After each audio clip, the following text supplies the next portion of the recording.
Tajb, ħanerġu lura għal littra l-Galatin, preċiżament kapitlu 2 u ħanibda naqra minn vers 11. Pawlo għek se jirrakkonta episodju illi kellu fil-Knisja ta' Antiokia meta iltaqa' mal-Apostlu Pietru. Imma meta Kefa, ċoħe Pietru, ġi f'Antiokia, opponejtlu fitxu għax kien ikkundannat.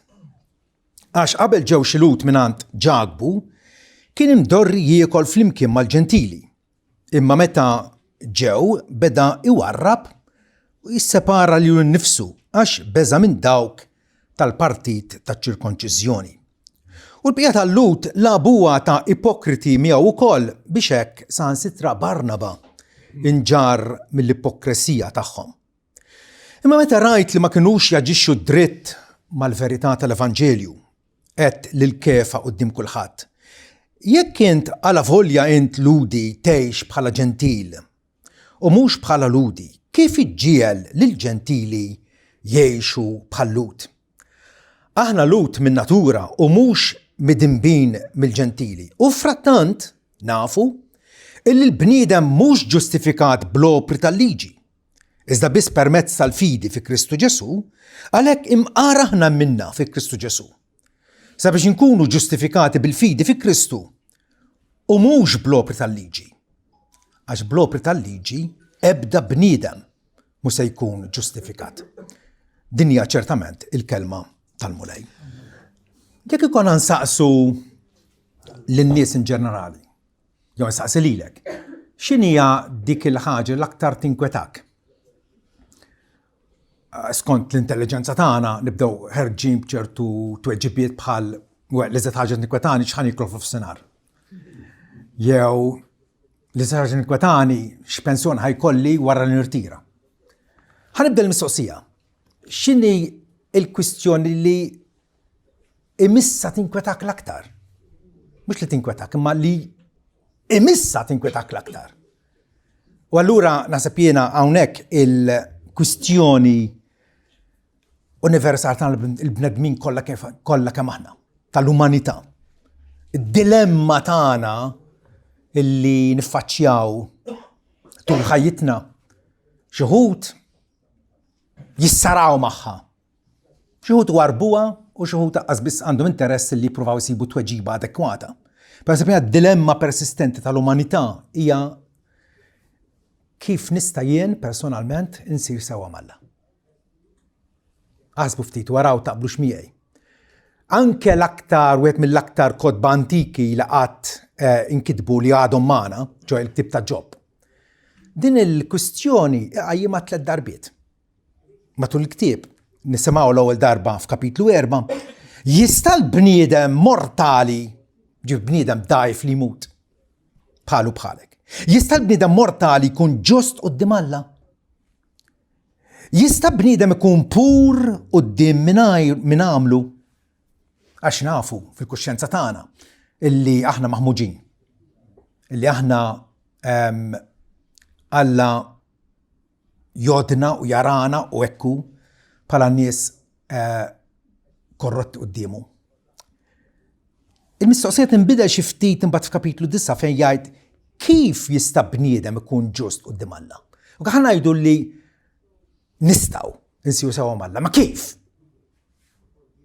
Kif? Bliema metodu se naslu biex attwalment nkunu ġusti quddiem Alla. Imbagħad jerġa' f'kapitlu 25. Kif mela jista' bniedem ikun ġust quddiem Alla, kif jista' l-imwieled minn mara ikun safi? Għax aħna lkoll nafu illi niġu f'din id-dinja edewa Alla. U nuru mbagħad bl-azzjonijiet tagħna, bid-diskors tagħna, bil-ħsibijiet tagħna, bl-imġiba kollha tagħna li aħna ta' bilħaq edewa Alla. U kif nistgħu allura insiru sewwa Alla? Pawlo jagħtina r-risposta ċara u tonda. Risposta li tmur kontra l-vina tagħna. Li kieku aħna bl-erf u bl-intelligenza tagħna nippruvaw naslu għar-risposta korretta, qatt ma naslu. Ma Pawlu jagħtina tweġiba ftakru li Pawlu qed jitkellem bħala ambaxxatur ta' Kristu, bħala l-apostlu tiegħu. u jgħid illi aħna il-bnedmin maħniex ġustifikati bl-opri tal-liġi, imma biss permezz tal-fidi fi Kristu Ġesu. Kif nista' nkun safu qudiem Alla? Mhux bis-safa jew bil-qdusija jew bis-sewwa tiegħi innifsi li m'għandix. Imma biss billi nkun imlibbes bis-safa u bil-perfezzjoni ta' Ġesu Kristu. Din hija t-tweġiba illi tiġbor fiha il-qofol tal-Evanġelju. L-Evanġelju jgħidilna, jurina kif nistgħu nsiru sewwa mal-Alla. U frattant anke nies illi jkunu ilhom snin jisimgħu l-Evanġelju u suppost l-eru ta' ruħhom qegħdin iniżluhom fl-Evanġelju u hemmhekk ikunu qegħdin jiġu stabbiliti fil-fidi tagħhom. Għandna ħabta u għalhekk importanti nibqgħu nisimgħu l-Evanġelju tul ħajtna kollha għax għandna ħabta illi nerġgħu lura għar-raġunament ta' moħħna u ngħidu il-ħsara milta jien mela nsewwija jien. Mhux hekk nirraġuna aħna l-bnedmin? Jien offendejt il-Alla, allura jien irid impatti għal ħsara li għamilt. Ment il-Vanġelu huwa il-kontra. Ma tistax tirranġa int. Imma is-Salvatur mibgħut mis-sema Ġesu Kristu għamel tpattija adekwata għan-nom tiegħek. Ngħidlek għaliex anke pereżempju fi żmien Luteru, ir-riformista tas-seklu 16, tajjeb, fil-aħħar ta' ħajtu esprima d-dieqa u d-diżappunt tiegħu il għaliex sema illi xi wħud mill-parruċċani tiegħu meta semgħu illi f'xi belt oħra kien hemm esebit il-qalziet ta' San Giuseppe titqux hawnhekk. Dik kienet waħda mir-relikwi ta' dak iż-żmien.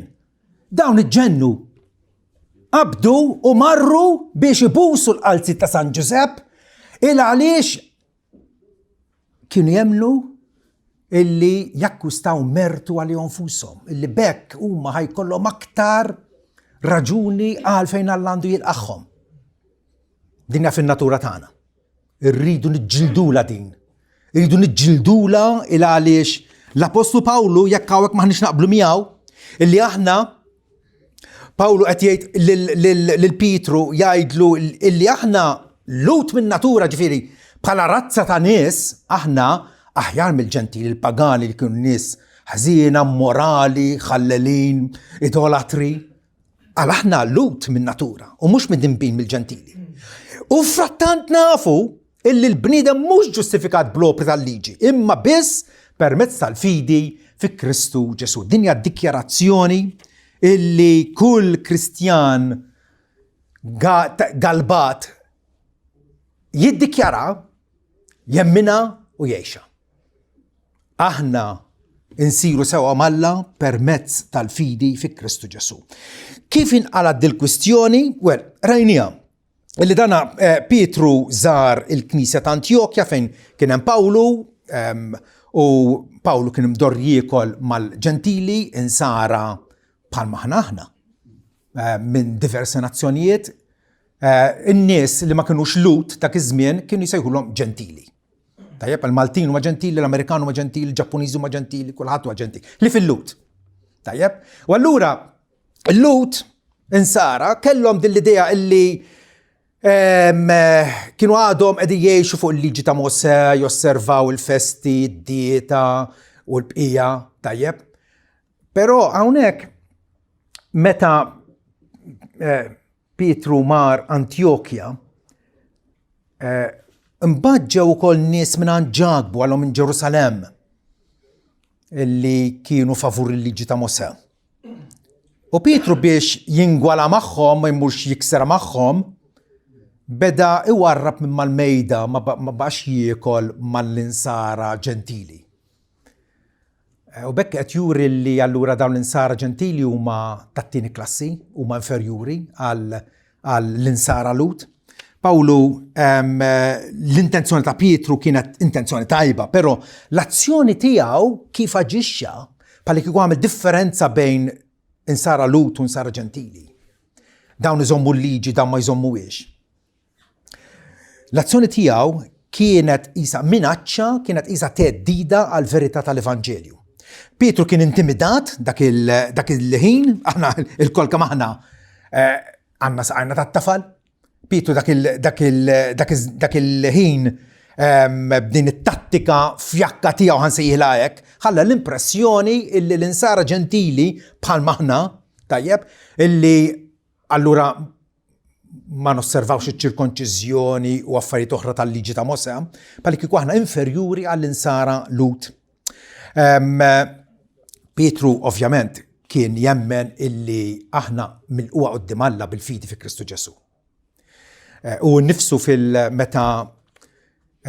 fil-Konċilju ta' Ġerusalem fl-Atti 15 tkellem ċaru tont fejn jgħid li Alla ma ddistingwa xejn bejna u bejnhom meta marant Kornelju u priedka l-Evanġelju u n-nies emnu dawk in-nies ġentili irċivew l-Ispiritu Santu.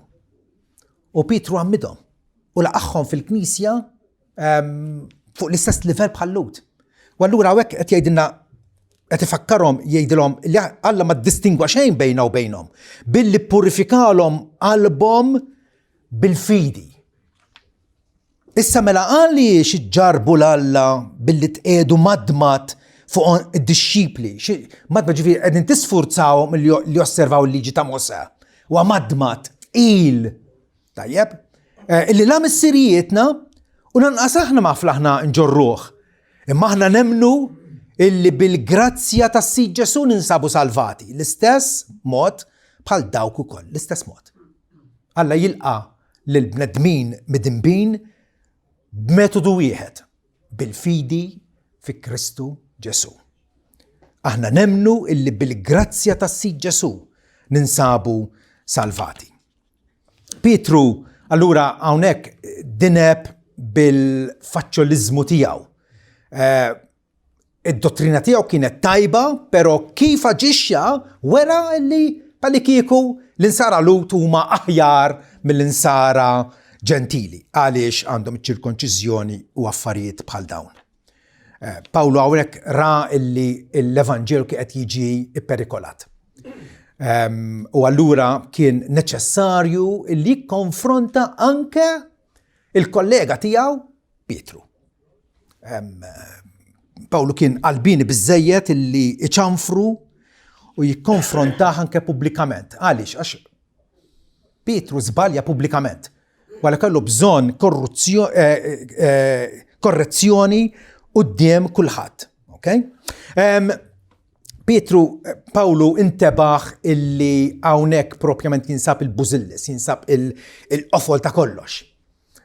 Illi hawnhekk kellna l-kwistjoni kif aħna milquha quddiem Alla li mħallef il-kbir. L-istess kwistjoni illi esprima Ġob fl-antik net.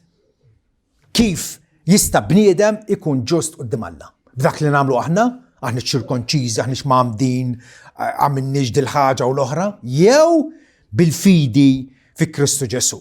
Jew qegħdin inserħu allura fuq Salvatur barra minna illi hu isalvana u mhux aħna insalvaw lil nfusna. Di ma kienx ħmerija jew ċuċata. Kienet xi ħaġa serja l-Apostolu Pawlu għaraf kemm hija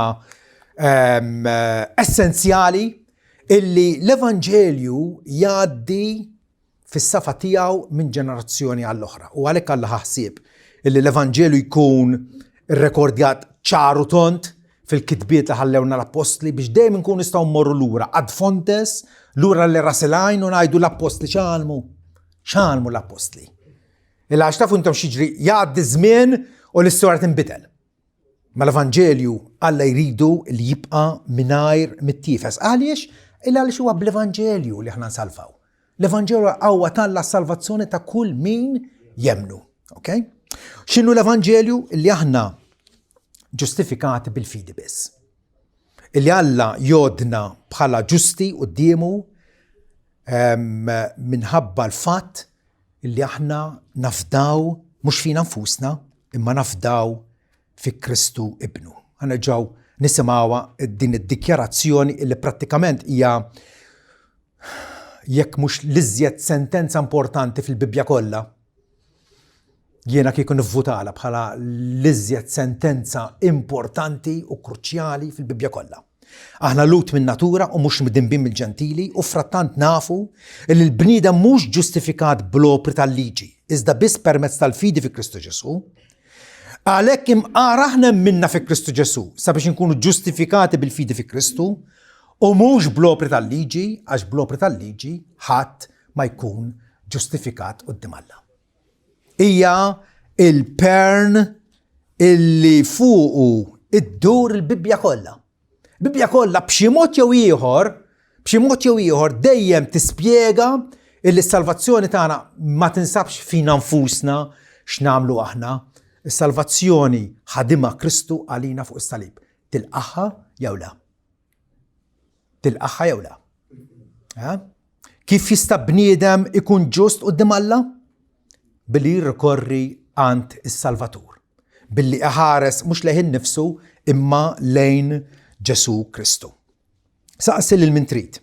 Imbasta ma jkunx Kristjan. Saqsil min trid. Mur fejn trid u saqsil min trid. U għajdlu kif nista' jiena nidħol il-ġenna.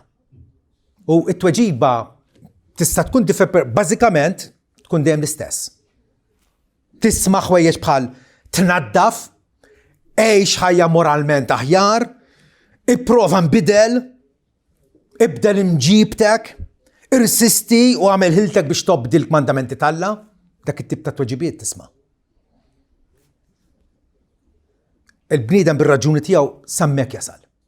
L-Evanġelju jgħidilna li aħna ġustifikati bil-fidi mingħajr l-opri tal-liġi. Għaliex Alla għandu jaċċettak? X'inhi t-tweġiba tiegħek? It-tweġiba li toħroġ mill-fond ta' qalbek preżentament. X'inhi? Hija xi ħaġek, jien qed nobdi, qed nagħmel mill-aħjar, qed nipprova, qed nirsisti. Jew forsi t-tweġiba tiegħek hija illi Kristu pattal d-nubieti kollha, ħal kastik tal-inferm minn floki u allura jiena naf illi Kristu naddafni meħtijieti kollha. U għandi dritt għal-ġenna mhux dritt illi jinsab fija nnifsi imma Kristu għal-għali id-dritt għal-ġenna. Dik hija l-kwistjoni kollha. Il-kwistjoni li Pawlu baqa' ixanda dal-istess Evanġelju tul l-appostolat tiegħu kollha, anke fil-ittra ta' Titu li kitiba lejn l-aħħar ta' ħajtu. Pawlu jiddikjaru jgħidilna li Alla salvana mhux minħabba l-opri li konna minna fil-ġustizzja. Imma skont il-ħnina tiegħu bil-ħasil tat-twelid mill-ġdid u t-tiġdid tal-Ispiritu Santu illi sawwab fuqna b'rikkezza kbira permezz ta' Ġesu Kristu s-Salvatur tagħna sabiex ġustifikati bil-grazzja tiegħu insiru werrieta skont it-tama tal-ħajja eterna. Intarawa. Pawlu kien jaf illi fina nfusna m'hemmx tama. It-tama tagħna tinsab biss fuq il-Kalvarju fil-qabar vojt illi ħalla Kristu, ir-rebħa illi kiseb fisimna. Luteru jgħid infatti din hija l-verità tal-Evanġelju. Illi aħna Alla jiddikjarana ġusti, Alla jilliberana minn kull kundanna permezz tal-fiduċja tagħna fi Kristu Ġesu. Mhux nagħmel jien x'għamel hu għan-nom tiegħi. Ikompli jgħid Luteru li din hija d-dottrina li bija il-Knisja taqa' jew tibqa' żomm wieqfa. U veru. Jekk il-Knisja titlef din il-ġawra tal-Evanġelju illi aħna ġustifikati bil-fidi biss mingħajr l-opri personali tagħna, ma tibqax Knisja. Ejjew ma jkollna ebda dubju illi aħna maħniex ġustifikati bl-opri tagħna. Bli nagħmel jien ma jidħolx. Fl-ekwazzjoni fejn qed nitkellmu dwar il-salvazzjoni tagħna, l-opri tagħna ma jgħoddux. L-opri tagħna huma irrelevanti. Pawlu infatti 3 darbiet f'sentenza waħda jirrepeti għal 3 darbiet maħniex ġustifikati bl-opri tal-liġi. Maħniex ġustifikati bl-opri tal-liġi. Rumani 3 vers 19 jgħid l-istess ħaġa. Aħna nafu li kull ma tgħid il-liġi, tgħidu l dawk taħt il-liġi sabiex kull fom jingħalaq. Meta inti tiġi konfrontat bil-liġi ta' Alla u minn għalik ħatob bdija biex issalva bija, il-liġi flok ma salvak tikkundannak għax turik li ma bdejtix. Kull fom jingħalaq u d-dinja kollha tinżamm responsabbli quddiem Alla għax bl-opri tal-liġi ebda bniedem mu se jkun ġustifikat quddiemu. Ebda bniedem. Il-liġi l-aktar jgħidin l-Apostolu Pawlu permezz tal-liġi jiġina it-tarif tad-dnub. Il-liġi turik, iġġielek tirrealizza li inti midneb, li inti m'intix safi. M'intix safi. Wallu il-mistoqsija ta' Ġob terġa' tiġi qudiemna kif jista' bniedem ikun ġust quddiem Alla? Permezz tal-fidi fi Kristu Ġesu. Dan huwa ir-rimedju ta' Alla. Dan huwa r-rimedju ta' Alla illi nerġa' ngħid faċilment wieħed jitilfu. Għalhekk iridu nkunu kontinwament mazza fl-Iskrittura sabiex iżommna mexjin dritt skont il-verità tal-Evanġelju. Pawlu jkompli jgħid illi aħna nżommu lil bniedem huwa ġustifikat bil-fidi apparti mill-opri tal-liġi. Apparti mill-opri tal-liġi. U frattant id-dieqa tiegħi personalment u d-dieqa ta' ħafna Kristjani oħra hija illi meta nirrealizzaw bħali li trabbejt Kattoliku u il-ġenituri tiegħi taw lili u l-ħuti trobbija tajba fil-biża' ta' Alla. U frattant kien hemm dan l-element nies. Mhux tal-li hekk, tal-li drajna bl-idea illi jekk tobdi l-kmandamenti għandek ċans kbir is-salva. U dan huwa t-tagħlim mhux biss li tawn il-ġenituri tiegħi. Imma huwa t-tagħlim uffiċjali tal-Knisja Kattolika. Jekk insemmu pereżempju il-Katekizmu ta' Baltimore kien tuża ħafna fl-Amerika fis-seklu 19, kien popolari ħafna. Dal-Katekizmu jgħid aħna nirbħu l-ġenna billi nżommu l-kmandamenti tal-Alla u tal-Knisja. Mhux biss il-kmandamenti tal-Alla u tal-Knisja. Ġekk il-Knisja tgħidlek tikolx laħam nar ta' ġimgħa u titosserva dil-festa we. Aħna nirbħu l-ġenna billi nżommu l-kmandamenti tal-Alla u tal-Knisja. F'pass ieħor biex insalvaw jeħtieġ nemmnu l-veritajiet murja lilna minn Alla, nittamaw fih, inħobbuh u nżommu l-kmandamenti tiegħu. Huwa tajjeb illi tittama f'Alla. Hekk għandu jkun illi tħobbu illi żomm il-kmandamenti tiegħu, ekku. Imma mhux biex issalva. U dik il-kwistjoni kollha. Meta il-kmandamenti tal-Alla qegħdin hemmhekk għall-ġid tagħna, l-ewwel qed juruna illi aħna fallejna, illi aħna midjunin. U allura id-dejn ma nistax nħallsu jiena, xi ħadd irid iħallasuli, Kristu ħallsu. Dikja il-xogħol tal-liġi. L-istess Katekizmu ta' Baltimore ikompli jgħid l-opri tajba huma neċessarji għas-salvazzjoni. Aħna nimmeritaw il-grazzja u l-ħajja eterna bl-emejjel tajba tagħna, magħmula bl-għajnuna tal-grazzja tal-Alla. U kif irrejtkom fil-passat, da jaqbel mal-Katekizmu modern tal-Knisja Kattolika, ġifieri għadhom jemnu l-istess ħaġa. Illi inti trid timmerita s-salvazzjoni. Trid taħdem għalija, trid tobdi. Jiena nsaqsi minnu żbaljat, Pawlu jew il-Vatikan. U dina insaqsija bl-imħabba kollha. Bl-imħabba kollha. Jiena nsab konċernat ħafna. Għadu għan-nies li huma sinċira, huma devoti, huma reliġjużi ħafna u frattant jemnu fihom infushom illi kapaċi bl-ubbidjenza tagħhom jirbħu l-ġenna. Hija sitwazzjoni traġika tassew. Traġika tassew.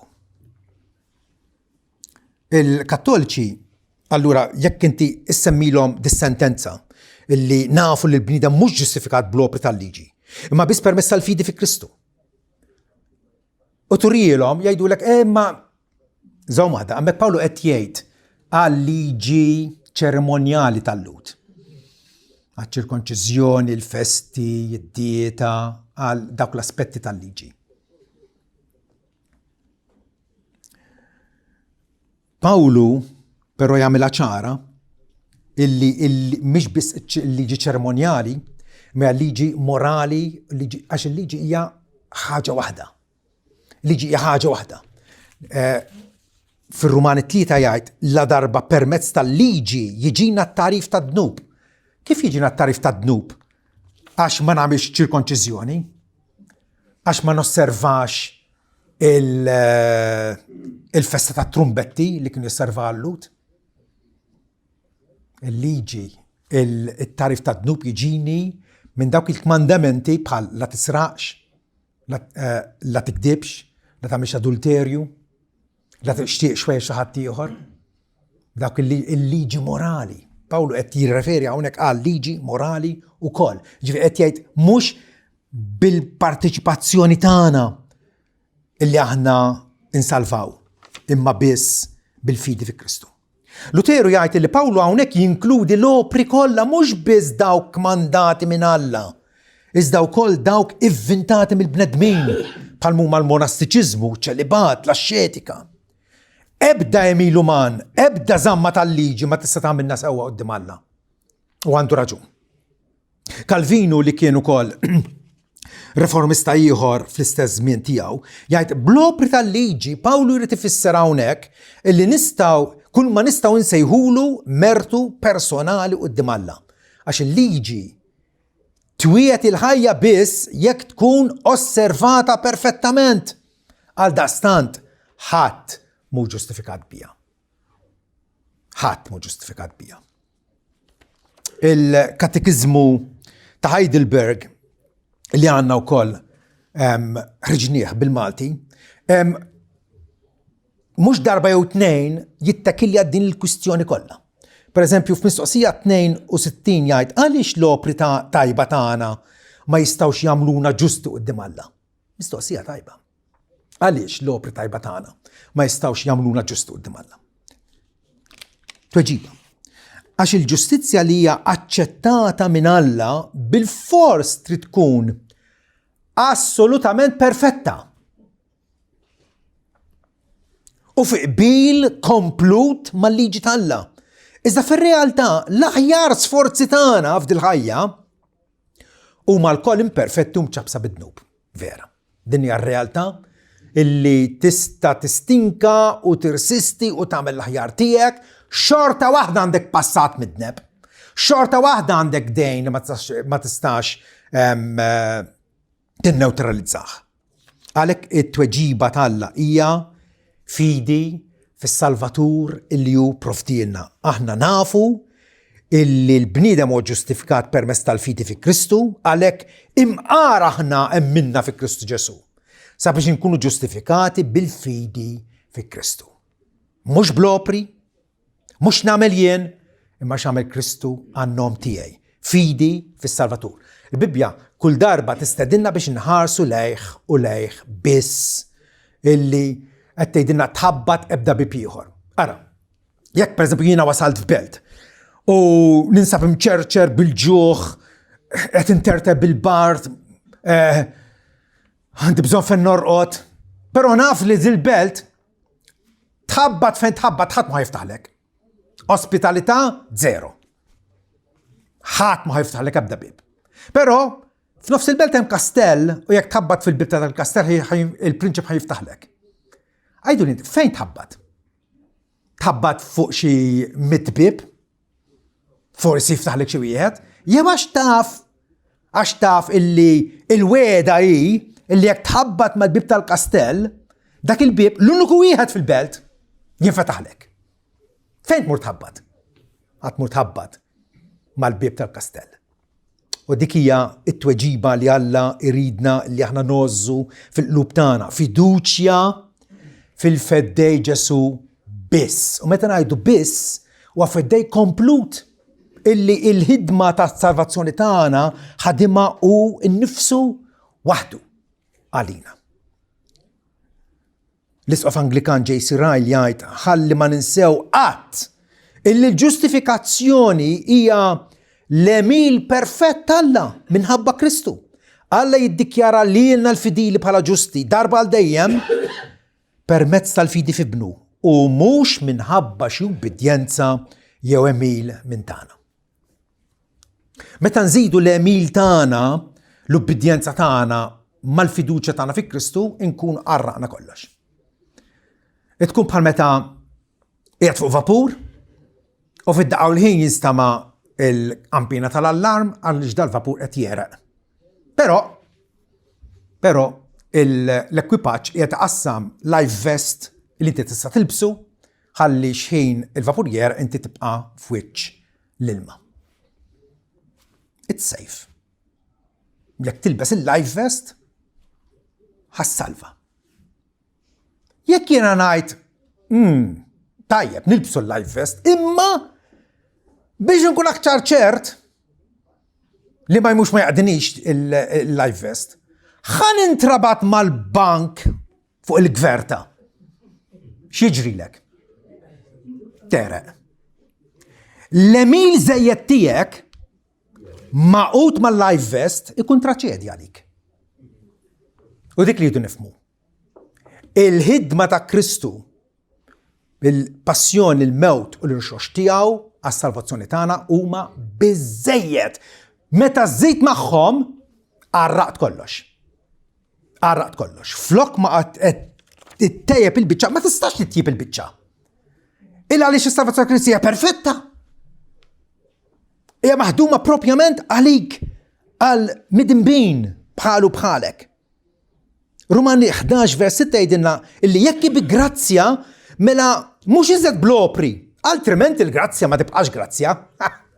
Vera? Jekk Alla jsalvana bil-grazzja tiegħu bħalma qal l-Apostlu Pawlu, aħna nemmnu li bil-grazzja tas-Sid Ġesu aħna salvati bħalhom il-koll. Jekk bil-grazzja m'hemmx it-tablopri, għax il-grazzja hija l-favur ta' Alla. Illi Alla jersaq lejk u jagħtik qotja il-ħlas ta' dnub u għal-mewt imma l-qotja b'xejn ta' Alla hija l-ħajja ta' dejjem permezz ta' Sidna Ġesu Kristu. Il-grazzja tixħet il-barra l-opri tagħna. Imma jekk inti ħatejt bl-opri tiegħi, mela mhux bil-grazzja. Għażel. Li ma trid. Ma tistax tħallathom flimkien imma. Ma tistax tħallathom flimkien. Jew bil-grazzja inkella bl-opri tiegħek.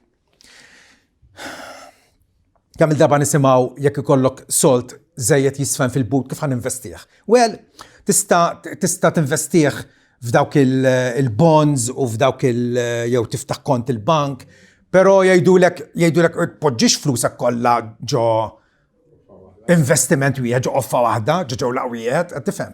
Il għaliex jekk imbagħad ifalli dak il-bank tlift kollox. Allura qassam kollox. Dak huwa raġunament tajjeb fejtlu l-flus. Fejtlu s-salvazzjoni ta' ruħek mhux hekk. Fejtlu s-salvazzjoni ta' ruħek tittafda kompletament u esklusivament fi Kristu Ġesu u s-Salvatur. Ħadd ieħor ħliefu. L-istess katekizmu ta' Heidelberg imbagħad kapitlu mistoqsija 30 jgħidilna dawk in-nies li jfittxu s-salvazzjoni u l-ġid tagħhom minant il-qaddisin jew minnhom infushom jew minn x'imkien ieħor. Verament jemnu fl-uniku Salvatur Ġesu x'taħsbu fuq dan? Ħafna nies jien hekk kont naħseb li nemmen f'Ġesu, imma wkoll kont nitlob lill-qaddisin, kont nitlob lil Marija, kont nafda fiha nnifsi li jiena tajjeb. Għad tifhem. U l-mistoqsija penetranti hawnhekk dawn in-nies verament jemnu fl-uniku Salvatur Ġesu? X'taħsbu intom? Il-mistoqsija hija le. Le. U kif jirraġuna? Għalkemm jiftaħru li jemnu fih, frattant bemilhom jiġġdu l-uniku Salvatur Ġesu. Għax waħda minn dawn il-ħwejjeġ bil-forsi veru, jew Ġesu mhuwiex Salvatur komplut. Jew inkella dawk li b'fidi vera jirċievu l da Salvatur bil-fors isibu fih kull ma hu neċessarju għas-salvazzjoni tagħhom.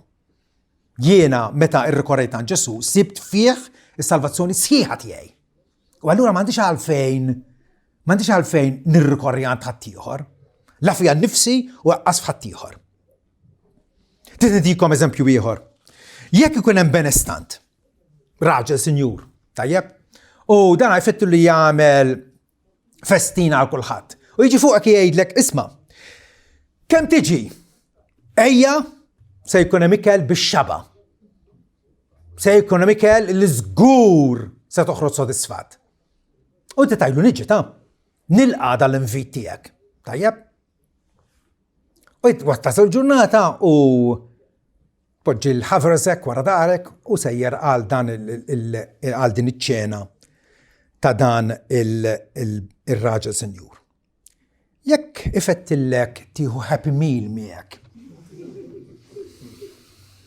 Jew ħaftira biż-żejt. Just in case! Illi forsi ma nixbax. Għad tifhem. Tkun qed tafda fil-wieda ta' dak il-bniedem. U din traċedja tal-ħbieb u qraba tagħna Kattoliċi. Illi jgħidu li jemmnu f'Ġesu, imma traġikament wara darhom għandhom riserva għax mhux vera jemmnu fih. Mhux vera qed jafdawh. Fiex qed jafdaw? Fil-purgatorju, fil-qassisin, fl-indulġenzi, fit-talb il-Marija. Felf ħaġa. Għandu raġun il-katekizmu għak fej jgħidilna illi dawk illi ifittxu s-salvazzjoni tagħhom u l-ġid tagħhom f'ħadd ieħor mhux vera jemmnu l-Ġesu. Meta ngħidu li solus Christus għadna kif kantajnija. Solus Christus, bi Kristu biss. Tajli biss, Kristu għandek kollox. Xi trid iżidnjaw? Xi trid iżidnjaw? Il-salvazzjoni tiegħu hija l-kapulavur tal-Alla għalina l-bnedmin. U l-fidi hija dik li battala li tirċievi l-Kristu l-benefiċċji kollha tiegħu. Battala. Ara x'se jiġri fil-ġudizzju u Ġesu jgħidilna minn qabel. Mattew 7 vers 22. Ħafna jgħidu f'dak il-jum sejt. Mela dawn jipprofessaw li jemmnu fih. Qed isejħulu kurjos, qed isejħulu li mgħallem tagħhom. Vera jew le? Hekk qed indirizzawh. Sejt. Ma profetizzajniex f'ismek u f'ismek xitna l-barra d-demonju u f'ismek għamilna ħafna setat mirakolużi? X'inhu l-appell tagħhom fil-ġudizzju dawn in-nies? Qegħdin jappellaw, ara x'għamilna? Ara kemm għamilna għalik! U ħdimna mirakli u għallimna fil-pjazzett u għamilna ħaġa. Jikxfu li nfushom il-fiduċja tagħhom kienet fihom infushom.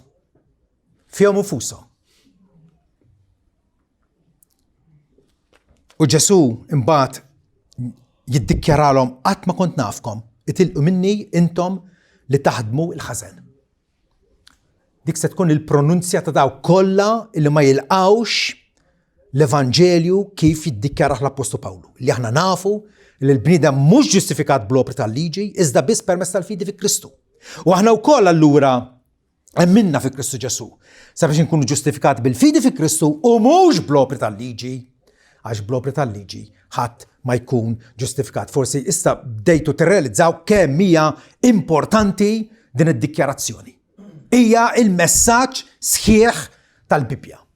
Kif nistgħu nsiru sewwa mal-Alla bi Kristu, mhux bil-Knisja. Għad-dinja popolari, li saret popolari. Alla ċertament jinqeda bina biex nwasslu il-bxara tajba ħadd ieħor. Imma l-Knisja ma tistax salvana. L-Knisja hija l-ġabra tan-nies li huma diġà salvati. Alla jsalvak permezz ta' Kristu. U appena jsalvak ipoġġik fil-Knisja tiegħu. Dik kollox. Ipoġġik fil-Knisja tiegħu. Il-Kattoliċiżmu Ruman għandu zbuħija kemm trid. L-estetika tidħol fi kwalunkwe knisja, isek tħalt f'mużew, titgħaxxaq. Ġmies, kultura, pitturi, għalda sekk ħadd ma jgħaddihom. Il-katedrali, il-numri kbar li għandhom, l-organizzazzjoni stupenda. Però fl-aħjar tiegħu il-kattoliċiżmu, u din għajda bl-ikbar responsabilità, fl-aħjar tiegħu il-Vanġelu ambigu.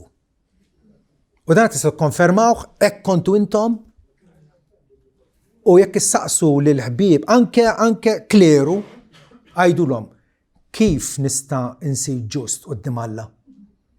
Mistoqsija saqsija ġob, nixtieq nsaqsija jien ukoll. Kif u jgħidulek x'għandek tagħmel.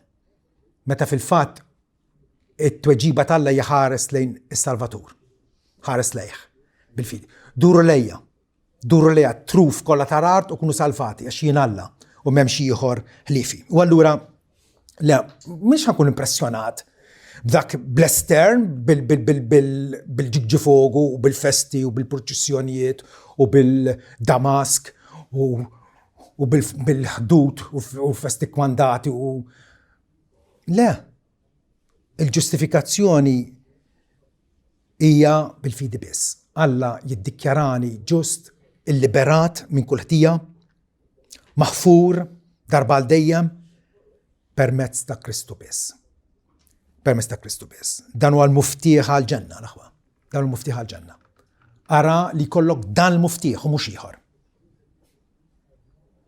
Uża l-muftiħ biss. Il-għaliex dan huwa l-muftiħ għall-ġenna. M'hemmx dubju. Pawlu qal aħna nafu li aħna ġustifikati bil-fidi. Dik nemmina u jalla intu kol minar dubju temmina u tgħixha. Ara, ħan ikkonkludu hekk ara. Jaqbillek ħafna. Ikollok fidi debboli u fidi ċkejkna fi Kristu waħdu milli kollok l-akbar konfidenza u l-aqwa fidi fit-tjiba tiegħek innifsek. Għandi tifhmuni. Dawru l-ħarsa ta' qalbkom lejh, mhux lejn konfuskom. Amen.